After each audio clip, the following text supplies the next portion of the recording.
심리적 융합. 하트만은 미분화된 상태를 미숙한 정신의 특징으로 보았다.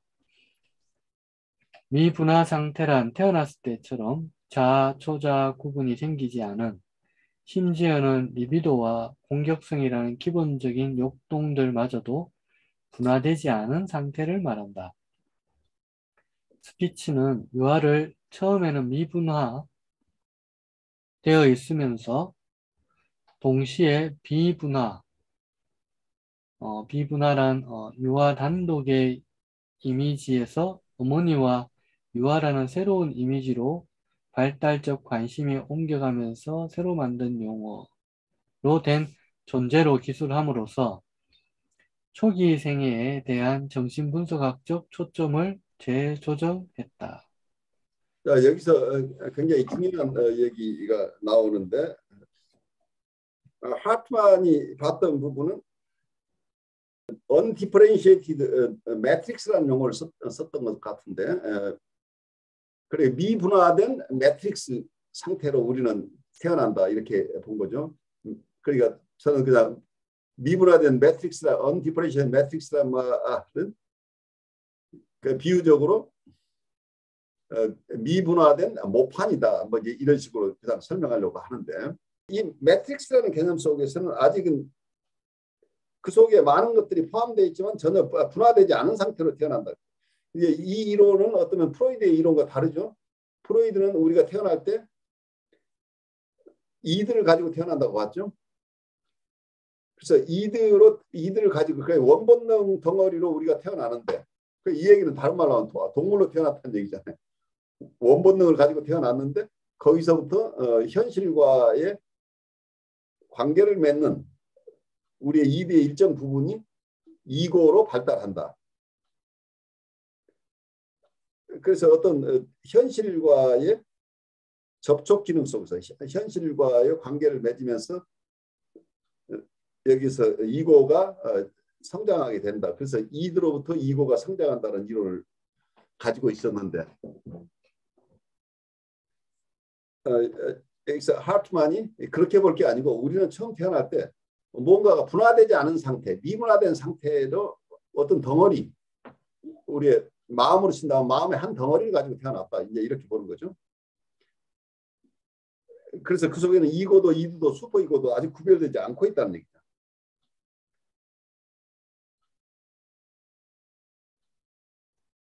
그리고 어쩌면 욕동 자체도 리비도하고 어그레션 자체도 아마 아직은 미분화된 상태다. 이제 이렇게 볼 수 있는 거죠. 그래서 어쩌면 이고 슈퍼이고는 물론이고 나중에 원본능에 속한다고 하는 욕동 자체도 성적 본능이다, 공격적 본능이다, 이런 것들도 아직은 분화되지 않은 덩어리 상태다. 이렇게 본 거죠. 나중에 이 하트만을 이어받은 학자들 중에는 여기에 더해서 정서 자체도, 이모션 자체도 미분화된 상태다. 그래, 미분화된 덩어리 속에서는 정서도 있고, 에펙트라고 하는 정서 자체도 그 속에 아직 미분화된 있는 거고, 이고, 이드, 슈퍼 이고 구별을 일이 없을 뿐만이 아니라 욕동 자체도 공격적인 욕동이다. 혹은 성적 욕동이다 하는 것도 아직 분화되지 않은 상태. 이렇게 미분화된 상태는 그러니까 우리의 마음을 바로 보는 거죠. 우리 마음이 미분화됐다고 하는 이런 상태를 상정을 한 거죠. 근데 여기에서 또 하나의 개념이 들어오죠. 스피츠가 여기서 undifferentiated를, 그러니까 아까 undifferentiated라는 개념을 설명해, 스피츠는 여기서 non-differentiated라는 개념을 썼죠. 미분화를 두 가지로 본 거죠. 심리 내적인 미분화 상태. 두 번째 여기서 미분화라고 하는 것은 non-differentiated라는 용어를 썼는데, 여기서는 인펀트가 어머니와 인펀트가 구별되지 않은 상태로 태어났다고. 그래서 infant with mother라는 개념이죠. 아이는 엄마와 함께 있는 아이. 그러니까 아이를 독립된 아이로 봤던 관점에서 엄마와 분리되지 않은 상태의 아이라는 개념이 이것을 non-differentiated라고 본 거죠. 우리는 태어날 때 심리 내적으로 미분화됐을 뿐만이 아니라 관계에 있어서도 환경과 자기를 구별되지 않은 상태로 태어났다. 엄마와 융합되어 있는 상태로 태어났다. 여기서 사이콜로지컬 퓨전이라는 얘기가 나오죠. 퓨전이라는 게 융합이라는 얘기예요. 심리적으로 독립되지 않고 융합되어 있는 상태로 태어났다 하는 얘기는 어떤 면은 프로이드의 이론을 조금 더 잘 설명한 것이라고 보이는데, 프로이드의 이론 속에 있는 게 우리의 프라이머리 나르시시즘이라고 하는 거죠. 원초적 자기애. 우리는 태어날 때 원초적인 자기의 상태로 태어났다고 보는 거죠. 그래서 이 부분이 그 얘기는 우리는 이고나 셀프가 없이 태어났다는 얘기. 그게 이게 언디퍼리제이티드라고 여기서 이 스피스가 얘기하는 non-differentiated 상태, 미분화 상태로 태어났다고 하는 얘기는 엄마와 심리적인 융합된 상태로 태어났다. 그러니까 베이비가 infant with mother라고 하는 것은 태어났지. 엄마와 함께 있는 아이로서 태어난 거지 독립된 인펀트가 태어난 게 아니라는 얘기죠. 근데 이건 여러분들 이미지네이션 속에 생각한다면 우리가 태아가 있을 때 태아는 탯줄로 엄마와 연결돼 있죠. 그 탯줄로 연결돼 있는 태아는 여러분 이걸 그 엄마의 일부라고 볼 것인가요? 태아가 독립된 어떤 생명체로 볼 수 있나요? 바이올로지컬이 생각해 보세요. 생물학적으로 본다면 이게 독립된 어떤 개체라고 볼 수 있나요? 우리가 태아라고 이름 붙였지만 태아는 엄마의 몸의 일부일 뿐이잖아요. 아까 컷이라는 얘기가 나왔는데 우리가 태어나면 탯줄을 끊잖아요. 탯줄을 끊기 이전까지는 엄마의 일부죠. 확실하게 생물학적으로. 생물학적으로는 탯줄을 끊는 순간에 독립된 어떤 개체가 되는데 심리적으로는 여기서 얘기하는 infant with mother라는 얘기죠. 심리적으로는 엄마하고 융합된 상태로 그대로 있다는 거죠. 상당 기간 융합된 상태로 있다고 하는. 그래서 어쩌면 프라이머리 나르시시즘에서는 초기에 리비도가 전부 자기에게만 있다. 자기만을 리비도의 대상으로 하고 있다고 하는 이 프라이머리 나르시시즘의 어떤 시기를 그렇게 이론적으로 설정하고 있는데 이 프라이머리 나르시시즘의 내용을 다양하게 설명하고 있는 것으로 보여요. 스피스가 대상관계 이론과 자아심리학을 나누는 가장 근본적인 차이가 프라이머리 나르시시즘을 인정할 것이냐 안 할 것이냐. 대상관계 이론은 대부분 우리는 태어날 때 이미 미약 하나와 셀프나 이고라고 할 수 있는 주체성을 서브젝티비티를 가지고 태어난다고 보는 거예요. 그런데 자아심리학 쪽에서는 우리는 undifferentiated or non-differentiated 매트릭스를 가지고 태어난다고 봅니다. 우리의 마음 자체가 undifferentiated or non-differentiated 이러한 마음이라는 거죠. 우리의 사이키라고 하는 게 우리의 정신이라고 하는 것. 우리의 정신은 undifferentiated and non-differentiated다. 이게 스피츠의 얘기죠. 그 설명하는 방식은 많이 다르지만 이게 자아심리학적인 입장에서는 대상관계 이론을 대상관계적인 측면을 스피츠가 자기 안에 자기의 이론 속에 가지고 와요. 그런데 아브젝트리스 피어리를 인정하고 있다는 얘기예요. 그래서 대상이 없는 상태를 상정하고 있다고 하는 이거 자체가 대상이 없다고 하는 것 자체가 대상관계 이론과 근본적으로 달라요. 자아심리학이. 그 멜라니 클라이는 역동 이론을 인정하고 있지만 또 한편에서는 우리의 초기에 이미 대상과 자기가 구별된다고 보고 있다는 얘기예요. 우리는 대상과 자기가 구별된 상태로 있어 태어난다고 하는 이론과 우리는 초기에 이게 구별되지 않은 상태로 태어난다고 하는 것이 어쩌면 이 자아심리학과 대상관계 이론의 가장 근본적인 차이점이다. 자기 심리학이나 또 나아가서 미국의 대인관계 심리학 이런 쪽에서도 이 부분을 항상 살펴봐야 돼요. 프라이머리 나르시시즘을 인정하느냐 인정하지 않느냐가 여러 학파에서 가장 첫 번째 단추예요. 그걸 어쩌면 처음부터 이거나 셀프를 가지고 태어난다고 하는 이론과 우리는 미분화된 상태의 사이키를 가지고 태어났다고 하는 것은 대상이 없는 일정한 시기가 있다는 것, 아브젝트리스 피어리드를 생각하고 있기 때문에 우선 인간에 대한 이해가 달라지고 그리고 치료 방식이 달라요.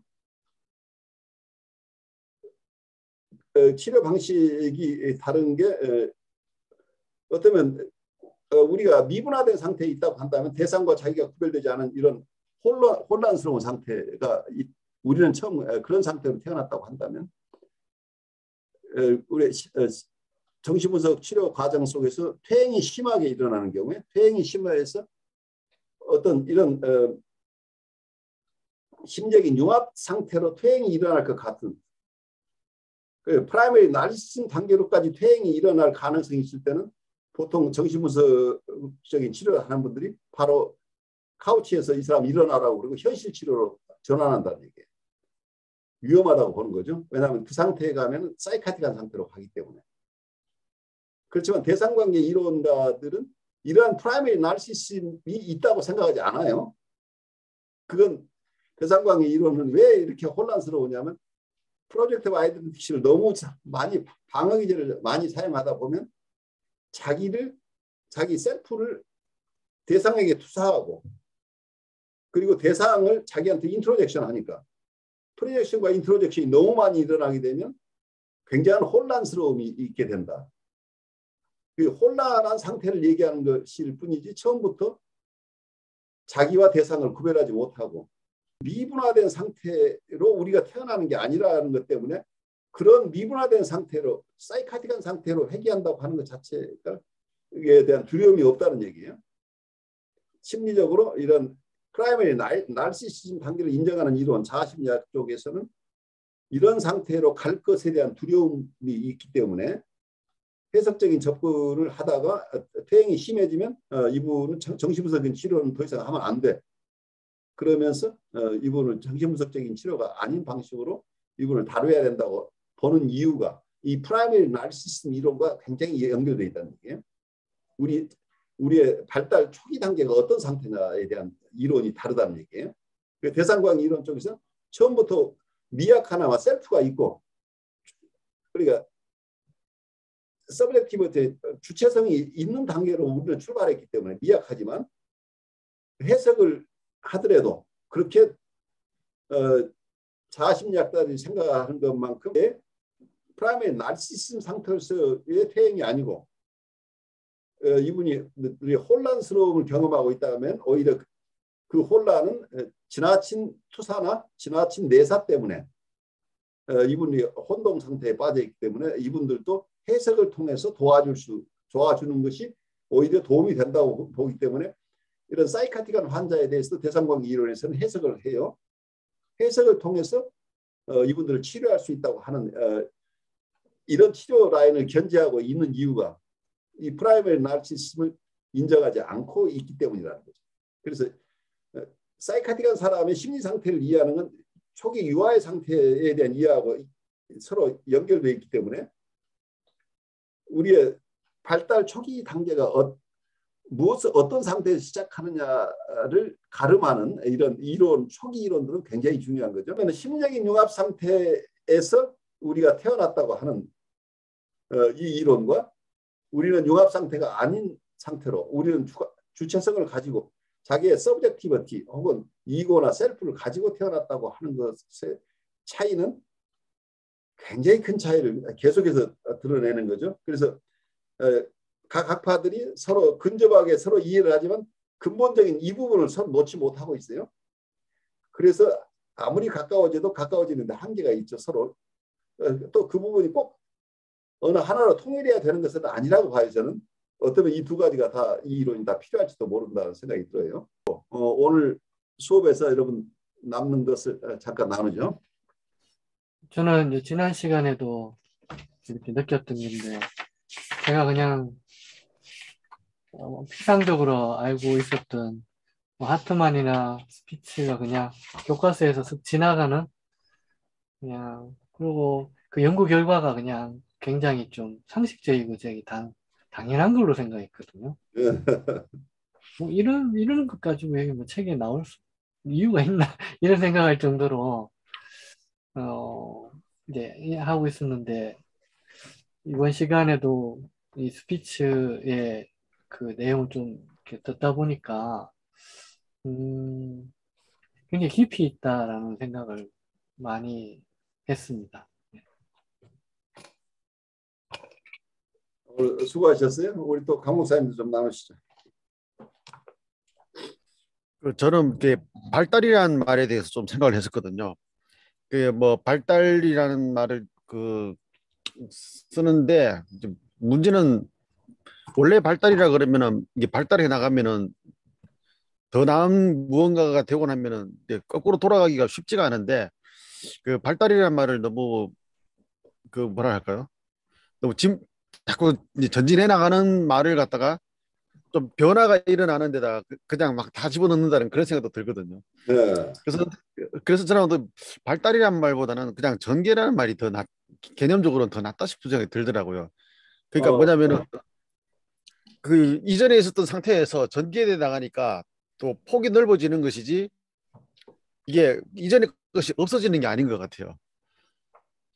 이제 그래가지고 이게 지금 이제 자아심리학도 이제 발달적 자아심리학이라기보다는 자아심리학이 전개돼 나가니까 더 다양한 이야기들이 들어갈 수 있고 그렇지만은 어떤 사람은 이제 대상관계 이론 넘어가면은 프로이트 본능 이론을 이제 끊어내는 사람들도 실제로 있고 지금 그 스피치처럼 이렇게 길을 내는 사람도 있고 연결 상태에서 이런 거 보면은 이제 개념적으로 쭉 전개해 나가서 어쩌면 우리가 그 발달이라는 말을 쓰면서 과거의 것을 잘라내 버리는 그런 습성들보다는 오히려 더 이제 전개해 가지고 내가 이해하고 수용할 수 있는 폭을 넓혀가는 게 더 맞지 않겠나 하는 생각하는데 뭐 하트만이나 스피츠나 이런 사람들이 이제 그런 역할을 했다는 생각이 듭니다. 아주 중요한 개념을 지금 설명하셨어요. 지금 강 목사님이 설명하려고 했던 건 스피츠가 고민했던 부분이에요. 지금 전개라고 하는 용어는 스피츠는 머추레이션이라는 용어를 썼어요. 머추레이션이라고 하는 거. 그리고 디벨로프먼트란 두 가지를 써요. 그리고 우리가 보통 발달 이론이라고 할 때는 이 두 가지 이론을 다 합해서 봐야 돼요. 그 머추레이션은 지금 강 목사님이 얘기하신 대로 전개라는 개념인데 이게 아마 스피스가 쓴 책 아까 얘기했던 The First Year of Life의 5쪽에 나오는 얘기에 어떤 얘기가 있냐면 이 부분 굉장히 중요해서 제가 옛날에 이 부분만 번역해서 온라인에 올려서 사람들에게 도움을 주고자 했었던 것. 이 부분은 잘 이해를 못하는 것 같아서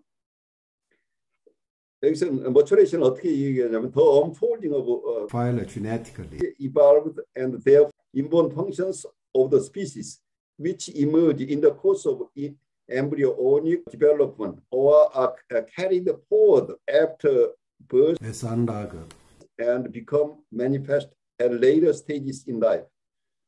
이건 어떤 인간의 배아가 발달하는 과정이다. 배아가 뱃속에서부터 일정한 시간이 지나면 점점 더 발달해 나가는데 태어나서 일정 기간 계속 이게 예정돼 있던 것들이 발현하는 거라고 보여요. 잠재돼 있던 것이 매니페스트가 일어나는데 이미 그 씨가 있었다는 이런 개념이죠. 그래서 시간만 지나면 특별한 일이 없으면 발달하는 건데 이런 게 머추레이션이라는 설명을 하고 있고 디벨로프먼트라는 개념은 the emergence of forms or function and of behavior which are the outcome of exchange between the organism on the one hand, the inner and the outer environment on the other. This is often referred to as growth, a term we shall not use because it gives rise to confusion. 보통 성장이라는 growth라는 말과 development 말을 같이 쓰는데 이 스피스는 growth라는 말은 혼란을 가져오기 때문에 자기는 development라는 말만 쓰겠다고 얘기를 해요. 디파인하면서. 아까 머추레이션은 파일럿 지네틱이라고 한다면 계통 발성적으로 이미 예정돼 있다는 거지. 유전돼 있는 것.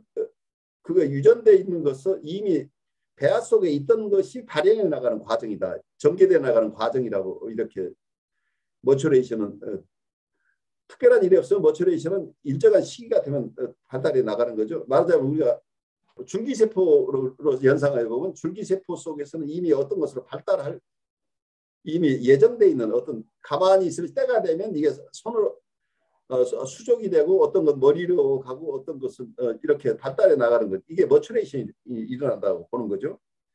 그런데 디벨로프먼트는 이 개체와 이 유기체와 환경과의 관계 속에서 이 관계로부터 발생하는 것이다. 거기서 어떤 형태가 나오거나 어떤 기능이 나오거나 어떤 행동이 발현하는 건데 이건 환경과의 관계 속에서 일어나는 것을 디벨로프먼트라고 합니다. 아까는 환경이라기보다는 유전적인 것이 전개돼 나가는 것. 이것을 머추레이션이라고 얘기를 하고 디벨로프먼트는 환경과 유기체와의 관계 속에서 발전하는 기능이나 행동이나 어떤 양태 이걸 디벨로프먼트라고 정의한다. 그래서 이 개념은 굉장히 중요한 것으로 보여요. 강 목사님이 정확하게 지적했듯이 어떤 전개라고 보이는 부분이 머추레이션이고 환경과의 관계 속에서 환경은 각각 다르기 때문에 사람들이 각각 다른 모습으로 발달할 수밖에 없잖아요. 그럴 때 쓰는 용어는 디벨로프먼트라고 쓰고 싶다 하는 게 스피츠의 데피니션이었어요. 그런 고민을 했다는 게 같이 했다는 게 더 재밌네요. 저도 그 전개라는 용어 우리말로 구별을 하려고 하는데 나도 그 말을 찾지 못해서 나는 그냥 어떤 때는 성숙이라는 용어를 썼는데 성숙이라는 말은 오히려 뒤집어져서 써야 될 것 같기도 하고 그래서 참 애매해요 우리말로는. 네. 그러니까 저기 기독교 교회에서 항상 발달 심리학을 주로 다루면서 인간이 발달해 나간다 하는데 발달 심리학을 한 사람들도 이제 겪었던 모순이 뭐냐면은 발달하다가 그 어떻게 보면 우리 심리학적으로 말하면 퇴행이라는 거 있잖아요. 네, 퇴행이 일어나죠. 퇴행이 일어나는데 이게 발달과 퇴행을 동시에 놓고 보니까 말이 되는 것 같은데 어떻게 보면 또 말이 안 되거든요. 그냥. 그렇죠. 발달을 했으면은 그 해석학에서도 인식의 집중이 더 이게 뭐랄까요 수위가 높아지면은 이제 멀리서 더 많은 걸 조망할 수 있게 되니까 그렇게 되면은 이전에 그 수평으로 돌아가지 않는다 이렇게 말하거든요. 네. 한번 발달하고 한번 인식된 거는 그 인식 이전 상태라든지 발달 이전 상태로 돌아갈 수가 없다가 이게 이제 경험적으로나 학문적으로 알려져 있는 건데 이상하게 발달 심리학을 다루는 데서는 발달했다가 거꾸로 돌아갔다 이걸 막 그냥 막 이야기하는 거죠. 그러니까 그게 그 어떻게 보면 인간에 대해서는 맞는 말 같은데 발달적이다고 말하는 상태에서 생각하면 이게 또 모순이 일어나 버리니까. 모순이 일어나는 거죠. 네. 예. 그러니까 그래서 전개라고 하는 부분에서는 이게 퇴행이 안 일어난다고 봐요. 예. 그러니까 머추레이션은 그건 어떤 면은 계통 발생적으로 이미 유전적인 거기 때문에 그게 그 유전적인 발달이 일어나면 거기 그 시점에 그렇죠. 머물러 있는 건데 환경과의 관계에서 일어나는 디벨롭먼트라고 한다면 환경이 악화되면 그러한 어떤 펑션들이 제대로 기능을 발휘하지 못하고 퇴행할 가능성이 있는 거죠. 그래서 우리가 발달이라고 썼던 것 중에 아까 전개라고 하는 부분은 퇴행이 일어나지 않고 발달이라고 우리가 보통 얘기하고 있는 환경 속에 환경과의 교류의 결과물은 어떤 환경이 나빠지면 퇴행할 수도 있겠다 하는 생각이 일응해 보는데 그건 조금 정밀하게 봐야 될 부분이겠죠. 그것도 그 자체가 하나의 논문이 될 수 있겠어요.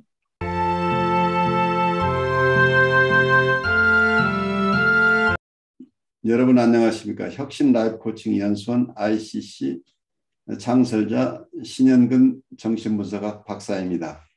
제가 이번에 클래스 EU 클래스 마켓에 저의 영상 강의를 개설하였습니다. 이번에 처음 개설한 강의는 정신분석적 인간 이해 과목입니다. 제가 하는 강의 내용을 여러분께서 잘 아실 수 있도록 이 과목의 소개 영상과 첫 번째 강의 정신분석학의 정의와 두 가지 기본적 가설을 주제로 한 강의 영상을 여러분께 소개합니다. 이 두 개의 영상을 보시고 더 관심 있으신 분들은 직접 제 클래스 사이트로 들어가셔서 클래스에서 어떤 것이 진행되는지 검토하시고 여러분 주위에 있는 분에게도 제 강의가 있음을 알려주시면 고맙겠습니다. 여러분 감사합니다.